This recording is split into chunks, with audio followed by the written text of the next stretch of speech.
L'esercizio più importante nella ginnastica, quale poi permette l'esecuzione del resto tecnicamente. Pronti? Via? Ok, bravissimi. Un'altra cosa facciamo la prova. Pronte? E via? Ok, pazienza. Facciamo la ultima volta. Pronte? E via?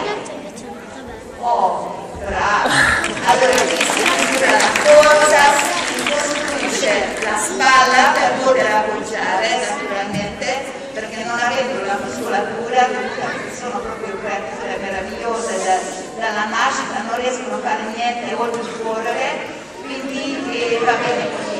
Alzate il braccio saltando tutti quanti insieme. Ok.